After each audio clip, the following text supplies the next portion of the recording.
अस्सलाम वालेकुम स्टूडेंट। आज का जो हमारा टॉपिक है वो है centripetal force and centripetal acceleration. ठीक है, तो सेंट्रीपिटल फोर्स हमारे पास क्या होता है? अगर आपने Newton first law of motion पढ़ा है, उसमें है कि अगर किसी बॉडी पे एक्सटर्नल फोर्स एक्ट नहीं कर रही है तो वो हमारे पास क्या है, वो स्ट्रेट लाइन में मूव कर रही होती है। ठीक है, अगर वो मूव कर रही हो और उस पर एक्सटर्नल फोर्स ना लगे तो वो मूव करती जाएगी। इसी तरह अगर कोई बॉडी सर्कल में मूव कर रही है, ठीक है, तो वो अगर इस पे एक्सटर्नल कोई फोर्स ना हो तो ये तो इस सर्कल से निकल जाए। तो इसका मतलब है कि ये अगर सर्कल में मूव कर रही है कॉन्स्टेंटली, तो इसका मतलब है यहाँ पे एक फोर्स है जो इसको सेंटर में मूव कराने पे इसको मजबूर कर रहा है कि वो इस सर्कल में मूव करे। तो यहाँ पे वो जो फोर्स है हम कहते हैं वो हमारे पास जो किसी बॉडी को सर्कल में मूव कराता है वो हमारे पास है सेंटीपिटल फोर्स। ठीक है, तो इसके जो हमारे पास एग्जांपल है वो सन है। सन के इर्द गिर्द जो आपके पास अर्थ मूव कर रहा होता है, तो ये अर्थ जो है ये सर्कल से ये इससे क्यों नहीं निकल जाता? क्योंकि यहाँ पे हमारे पास है सेंट्रीपिटल फोर्स। इसी तरह एटम है, एटम के न्यूक्लियस के इर्द गिर्द डिफरेंट ऑर्बिट्स में हमारे पास इलेक्ट्रॉन जो है वो मूव कर रहे होते हैं, वो इस ऑर्बिट से क्यों नहीं निकल जाते? क्योंकि यहाँ पे हमारे पास सेंट्रीपिटल फोर्स है। इसी तरह कार जो है वो सर्कस में जो मूव करती हैं, वो साइकिल्स जो होते हैं, बाईसाइकिल्स जो होते हैं, वो मूव करते हैं सर्कुलर पाथ में और वो वहाँ से नहीं गिरते। क्यों? क्योंकि वहाँ पे सेंट्रीपिटल फोर्स है जो उसको सर्कल में घुमाने में मजबूर कर रहा है। तो आपके पास है कि सेंट्रीपिटल फोर्स की जो डेफिनेशन है, the force which compel the body to move in a circular path is called centripetal force या सीकिंग फोर्स। ठीक है, सेंटर सीकिंग फोर्स। तो ये हमारे पास इसकी डेफिनेशन है। अच्छा, अब आपने देखा होगा जब कोई बॉडी हमारे पास सर्कल में मूव कर रही होती है तो इसकी जो लीनियर वेलोसिटी है वो हर पॉइंट पे इसकी डायरेक्शन जो है वो चेंज हो रही होती है। तो यहाँ पे अगर हमारे पास डायरेक्शन मीन्स चेंज हो रही है, अगर वेलोसिटी में चेंज आ रहा है तो वेलोसिटी चेंज हो रही है। वेलोसिटी के चेंज होने के दो तरीके, या तो उसके मैग्नीट्यूड भी चेंज हो, डायरेक्शन दोनों चेंज हो, या सिर्फ उसकी डायरेक्शन चेंज हो। ठीक है, तो यहाँ पे जो हम लेंगे वेलोसिटी, उसका सिर्फ डायरेक्शन चेंज होगा और वेलोसिटी का जो मैग्नीट्यूड होगा, वेलोसिटी मैग्नीट्यूड होगा वो क्या होगा, वो कांस्टेंट रहेगा। मैग्नीट्यूड कांस्टेंट रहेगा जबकि डायरेक्शन इसके चेंज होगा। तो डायरेक्शन की भी चेंज होने से हमारे पास क्या प्रोड्यूस होगा, एक्सेलरेशन प्रोड्यूस होगा। और यहाँ पे जो एक्सेलरेशन प्रोड्यूस होगा उसको हम कहेंगे वो हमारे पास है सेंट्रीपिटल एक्सेलरेशन। ठीक है, हमारे पास दो तरह के एक्सेलरेशन होते हैं सर्कुलर मोशन में। एक होता है सेंट्रीपिटल एक्सेलरेशन और एक टेंजेंशियल एक्सेलरेशन। सेंट्रीपिटल एक्सेलरेशन जब हमारे पास क्या हो, डायरेक्शन चेंज हो रहा हो वेलोसिटी का, लीनियर वेलोसिटी का, और मैग्नीट्यूड कांस्टेंट हो, तो हमारे पास सेंट्रीपिटल एक्सेलरेशन प्रोड्यूस होता है। जबकि टेंजेंशियल एक्सेलरेशन हमारे पास तब प्रोड्यूस होता है जब हमारे पास क्या हो, मैग्नीट्यूड भी चेंज हो रहा हो और डायरेक्शन भी चेंज हो रही। ठीक है, तब हमारे पास टेंजेंशियल एक्सेलरेशन प्रोड्यूस होता है। हम जब कोई बॉडी अगर हम सर्कल में मूव कराएं तो हो सकता है हम उसकी स्पीड इंक्रीज़ कर दें, डिक्रीज़ कर दें, तो उसमें हमारे पास मैग्नीट्यूड में भी इंक्रीज़ डिक्रीज़ आएगा, तब जो एक्सेलरेशन होगी वो टेंजेंशियल एक्सेलरेशन होगी। ठीक है, अब फिलहाल हम जो है सेंट्रीपिटल एक्सेलरेशन पढ़ रहे हैं, तो यहाँ पे हम जो है डायरेक्शन चेंज हो रहा होगा बल्कि मैग्नीट्यूड कांस्टेंट रहेगा। ठीक है, अच्छा, अब हमारे पास है सेंट्रीपिटल एक्सेलरेशन। फर्स्ट हम सेंट्रीपिटल फोर्स को डिराइव करने के लिए हम पहले सेंट्रीपिटल एक्सेलरेशन डिराइव करेंगे, फिर उसके साथ हमारे पास सेंट्रीपिटल फोर्स भी आ जाएगा। अच्छा, अब हमारे पास है कि the change in the velocity of a body produce acceleration directing toward the center of the circle. Such acceleration is known as centripetal acceleration. ठीक है, हमारे पास जो वेलोसिटी में चेंज हो रहे हो और वो हमारे पास क्या हो, वो सर्कुलर पाथ में हो, तो तब हमारे पास जो एक्सेलरेशन होगी वो सेंट्रीपिटल एक्सेलरेशन होगी। ठीक है, अच्छा, अब सेंट्रीपिटल एक्सेलरेशन की फाइंड करने के लिए हम क्या करते हैं, हम एक सर्कल कंसिडर करते हैं और उसका जो सेंटर है उसको हम कहते हैं, हमारे पास एक सर्कल है जिसका सेंटर सी है और उसमें एक पॉइंट ए है और एक बी है। तो बॉडी जो है पॉइंट ए से स्टार्ट होती है, पॉइंट बी पे जाती है। पॉइंट ए पे उसकी जो वेलोसिटी है वो v1 है और उस जो टाइम है वो t1 है। इसी तरह पॉइंट बी पे उसकी वेलोसिटी v2 है और उसकी जो टाइम है वो t2 है। ठीक है, और यहाँ पे जो ये डिस्टेंस ये कवर कर रहे हैं इसको नेम उसने s दे दिया और यहाँ पे जिसका रेडियस है वो r है और यहाँ पे एंगल जो है वो डेल्टा थीटा है। अब हम क्या करते हैं कि हम तो हम एक और ट्राइंगल लेते हैं। ट्राइंगल हम कैसे लेते हैं कि ये जो हमारे पास V1 है और V2 जो है, V1 एंड V2, ये इसको हम क्या करते हैं, वेक्टर एडिशन से इसको ऐड कर देते हैं, क्योंकि हमारे पास वेक्टर है। तो जब हम इसको ऐड किए तो हमारे पास यहाँ पे आया डेल्टा V। देखिए ये V1 V2 delta V। Delta V हम कहते हैं ये हमारे पास क्या है, A की इक्वल है ना, delta V is equal to A। अच्छा, अब इसको हमने एक और वेक्टर, अगर हम इसको इस वेक्टर के साथ देखें तो हमारे पास जो पी क्यों है, हमने कहा ये हमारे पास V1 की इक्वल है, P R is equal to V2, और हमारे पास R Q is equal to delta V। ठीक है। अच्छा, अब इसको हमने जब, और हमने यहाँ पे कहा है कि हमारे पास जो, अच्छा अब हमने कहा है कि हमारे पास जो स्पीड है वो क्या है, यूनिफॉर्म स्पीड। मैंने आपको कहा है यूनिफॉर्म वेलोसिटी आप ले सकते हैं, सॉरी यूनिफॉर्म हमारे पास स्पीड है। ठीक है, तो हमारे पास यूनिफॉर्म स्पीड है, इसका मतलब है V1 V2 is equal to V, means कि ये दोनों आपके पास क्या है, सेम है, पर इसकी जो सिर्फ चेंज क्या है, बस डिफरेंट इन डायरेक्शन, डायरेक्शन यहाँ पे हमारे पास चेंज है। ठीक है, तो बाय वेक्टर डायग्राम अगर आप वेक्टरली इसको देखें ये इस डायग्राम को, तो हमारे पास क्या है, V2 is equal to, by vector addition, V2 is equal to delta V plus V1। V2 जो है ये हमारे पास रिजल्टेंट है, देखें ये इसका हेड और इसके हेड के साथ मिल रहा है, इसके टेल इसके टेल के साथ मिल, तो एक वेक्टर जो है V1 है और एक डेल्टा V है, तो इन दोनों को हमने ऐड करके हमारे पास जो रिजल्टेंट आया है उसको हमने कहा ये हमारे पास V2 है, और ये इन दोनों में जो चेंज आया है, ठीक है, डेल्टा V वो है यहाँ पे, और यहाँ पे इसकी जो वजह से जो आया है वो डेल्टा T है। ठीक है, चेंज टाइम में जो आया है। तो इसको अगर हम वेक्टर एडिशन से देखें तो ये हमारे पास है रिजल्टेंट जो है V2 is equal to delta V plus V1। इसको हमें इस तरह लिख सकती हूँ, delta V is equal to V2 minus V1, V1 को मैंने इधर शिफ्ट कर दिया। इसी तरह हमारे पास टाइम में जो चेंज आएगा और delta T is equal to T2 minus T1। अच्छा, अब ज्योमेट्रिकली हमने देखा है कि हमारे पास ये जो हमारे पास ट्राइंगल, ये आइसोसेलेस ट्राइंगल है, इसका मतलब है कि आइसोमीज सेम, हमारे पास इसके दो साइड्स भी सेम है, और हमारे पास ये दो हमने ट्राइंगल कंसिडर किए हैं। एक ट्राइंगल हमारे पास है ACB, AC और ये B, ठीक है, ये वाला B। इसी तरह हमारे पास एक ट्राइंगल है PQR, ठीक है, ये दो ट्राइंगल हमने कंसिडर किए। आप देखें ना, ये दोनों ट्राइंगल, अगर इसको मैं इस तरह थोड़ा सा टिल्टे बनाती हूँ तो ये इसी की तरह बनता है। ठीक है, और ये भी एक सर्कल में इस तरह सर्कुलर बात को शो कर रहा है।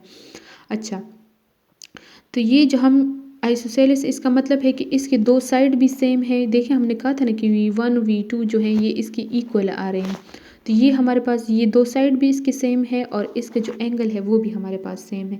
तो ज्योमेट्रिकली अगर हम इसका रेशियो लें, आर्क ए बी ये वाला आर्क है, ठीक है, आर्क ए बी, ठीक है, जिसको मैंने एस नेम दे दिया।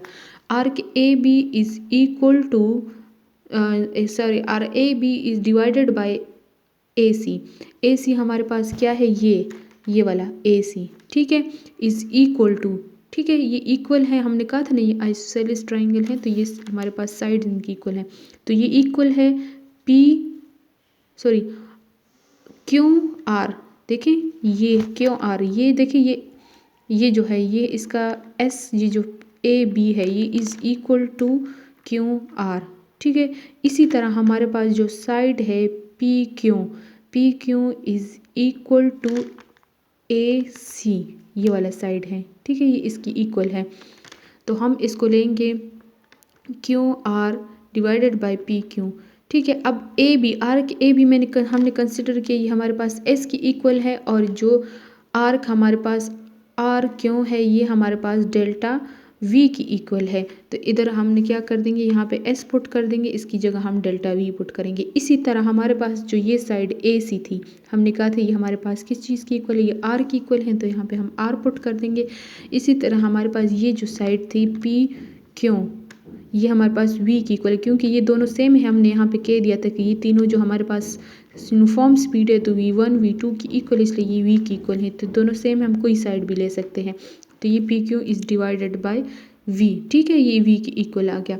अच्छा, अब ये हमारे पास आ गया। अब हम एक कंडीशन लगाएंगे, अगर हमारे पास when theta is very small, कि अगर थीटा हमारे पास बहुत ज़्यादा स्मॉल हो, ठीक है, तो वो कब स्मॉल होगा, अगर ये बी जो है, ये कहते अगर ये बी पॉइंट इतना ज़्यादा नियर टू ए हो कि ये डेल्टा थीटा बहुत ज़्यादा स्मॉल हो जाए, तो अगर यहाँ से इसने डिस्टेंस कम कवर किया है ए से बी, ठीक है, हमने ये यहाँ पे भी कंडीशन लगा रहे हैं, अगर इसने डिस्टेंस यहाँ से ए बी से कम कवर किया तो इसका मतलब है टाइम भी कम लगा है, तो फिर टाइम में चेंज भी बहुत ज़्यादा कम आएगा और डेल्टा थीटा भी हमारे पास बहुत स्मॉल होगा।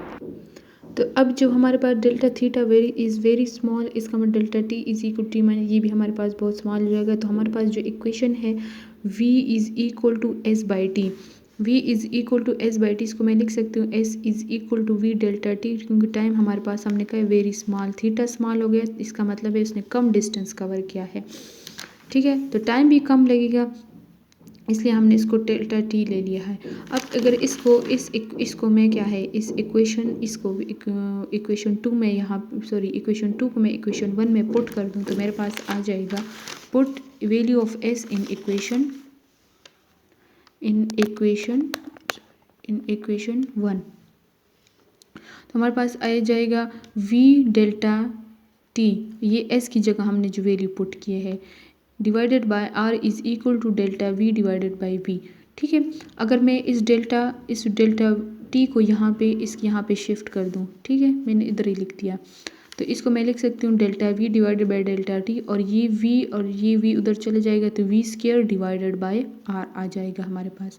अगर यहाँ पे हम लिमिट अप्लाई कर दें तो ये हमारे पास इंस्टेंटेनियस एक्सेलरेशन आ जाएगा, यह आपने डेफिनेशन पढ़ी है इंस्टेंटेनियस एक्सेलरेशन की, जब इस पे हम लिमिट अप्लाई करें तो ये अगर हम यहाँ पे एक्सेलरेशन पुट कर दें, instantaneous acceleration is equal to we square by R, तो ये जो हमारे पास इक्वेशन है this is known as centripetal acceleration, ठीक है, तो हम इसको लेंगे A C is equal to we square divided by R, तो हमारे पास जो एक्सेलरेशन आ जाएगी वो हमारे पास होगी centripetal acceleration. In vector form आप इसको लिख सकते हैं A C is equal to we square divided by R into unit vector R, ठीक है। यूनिट वेक्टर जब हमारे पास आपको पता है कोई हम किसी भी क्वांटिटी को जो वेक्टर फॉर्म में लिखते हैं उसके साथ हम यूनिट वेक्टर लगा देते हैं। अब आपको पता है कि जो यूनिट वेक्टर है ये हमारे पास किस चीज़ की इक्वल होता है, vector divided by its magnitude, तो यहाँ पे मैंने वेक्टर लगा दिया है और मैग्नीट्यूड जो आर था वो इससे मल्टीप्लाई हो गया, तो ये हमारे पास आर स्क्वायर आ गया। अब आप कहेंगे यहाँ पे जो हमारे पास माइनस साइन आया है ये क्यों आया है। अब आपको पता है कि हमारे पास जो है ये जहन में रख लें कि जो सेंटीपीटल एक्सेलरेशन होता है ये ऑलवेज टुवर्ड द सेंटर होता है, तो ये जो हमारे पास हमेशा सेंटर की तरफ होता है, जबकि रेडियस जो है वो आपके पास आउटवर्ड टू द सर्कल होते हैं, बाहर की तरफ होता है। तो ये हमारे पास जो है आर जो है रेडियस जो है ये आउटवर्ड द सर्कल होता है, सर्कल इसकी डायरेक्शन इस तरफ होती है, जबकि सेंटीपीटल एक्सेलरेशन डायरेक्शन इस तरफ होती है, तो एक दूसरे के अपोजिट होते हैं इधर यहाँ, इसलिए हम यहाँ पे माइनस साइन लगा देंगे। अच्छा, इन एंगुलर फॉर्म आप इसको कैसे लिख सकते हैं, आपको पता है कि हमारे पास क्या है v इज़ इक्वल टू जो linear acceleration is equal to r omega, तो ये हमने जो है लीनियर वेलोसिटी और एंगुलर वेलोसिटी के जो रिलेशन फाइंड किए थे ये वहाँ से आए हैं। अब आपको पता है v, इसको हम लिख सकते हैं अगर इस v divided by r is equal to omega, तो हमारे पास ये आ जाएगा, और omega square is equal to we square divided by r square. अगर इस ओमेगा स्क्वायर को मैं यहाँ पे पुट कर दूँ यहाँ पे, ठीक है, ओमेगा स्क्वायर की वैल्यू ये यहाँ पे पुट कर दूँ तो ये मेरे पास आ जाएगा A C is equal to minus omega square into are आ जाएगा, ठीक है, ये इसका एंगुलर फॉर्म हो गया। ये हमारे पास सेंटीपीटल एक्सेलरेशन आ गई। अच्छा, एक और बात, हमारे पास जो लीनियर वेलोसिटी होती है ये हमेशा परपेंडिकुलर टू होती है सेंटीपीटल एक्सेलरेशन की, ठीक है, ये जे हर पॉइंट पे, क्योंकि हमारे पास जो है एक्सेलरेशन जो है वो इस तरफ होगा ए सी, और ये हमारे पास इसके हमेशा परपेंडिकुलर होगी v इज़ परपेंडिकुलर टू ए सी, ठीक है, तो ये हर पॉइंट पे परपेंडिकुलर इसका होगा। अच्छा, अब सेंटीपीटल फोर्स जो है, सेंटीपीटल फोर्स की डेफिनेशन आपने देख ली थी। अब इसी सेंटीपीटल एक्सेलरेशन से हम सेंटीपीटल फोर्स फाइंड करेंगे from Newton second law of motion F C, क्योंकि एफ हम यहाँ पे अब सेंटीपीटल एक्सेलरेशन निकालें इसलिए हमने इसके साथ सबस्क्रिप्ट में सी लगाया है, यहाँ पे इसलिए ए सी लगाया, F is equal to M A C, A C आपको पता है सेंटीपीटल एक्सेलरेशन हमारे पास V square divided by R है, तो F C is equal to M we square divided by R, ये हमारे पास सेंटीपीटल फोर्स आ गई। अब इसको वेक्टर फॉर्म में सिमिलरली जैसे हमने सेंटीपीटल एक्सेलरेशन लिखी थी इसी तरह हम सेंटीपीटल फोर्स भी लिखेंगे। F C is equal to M we square divided by r. अच्छा इधर आर इंटू यूनिट वेक्टर, अब यूनिट वेक्टर हमारे पास लिखते हैं कि vector divided by its magnitude, इसलिए हमने यहाँ पे इसको क्या कर दिया है, ये भी आर से मल्टीप्लाई होगा तो आर स्क्वायर आ जाएगा इंटू वेक्टर। ठीक है, तो अब हमारे पास आ गया। अब माइनस साइन यहाँ पे भी सिमिलरली हमारे पास आया है, इसका मतलब है कि जो रेडियस है वो हमारे पास आउटवर्ड है और सेंटीपीटल एक्सेलरेशन सेंटीपीटल फोर्स जो है वो आपको पता है हमेशा टुवर्ड द सेंटर होती है, इसलिए हम यहाँ पे माइनस साइन आएगा। वेक्टर जो है वो आउटवर्ड जो हमारे पास होता है रेडियस वेक्टर जो होता है वो आउटवर्ड होता है और जबकि सेंटीपीटल फोर्स हमारे पास टुवर्ड द सेंटर होता है, इसलिए यहाँ पे हमने माइनस साइन लगाया, ये अपोजिट इन डायरेक्शंस है। एंगुलर फॉर्म में सिमिलरली हम उसको इसी तरह लिखेंगे, एंगुलर फॉर्म में लिखेंगे माइनस एम ओमेगा स्केयर जो है v square by r square की इक्वल है, इसलिए हम यहाँ पे ओमेगा स्केयर लगाने इंटू आर आ जाएगा। ठीक है, तो ये हमारे पास आ गई सेंटीपीटल फोर्स आ गई। ठीक है, तो आज का हमारे पास लेक्चर कंप्लीट हो गया। चलिए, थैंक यू सो मच।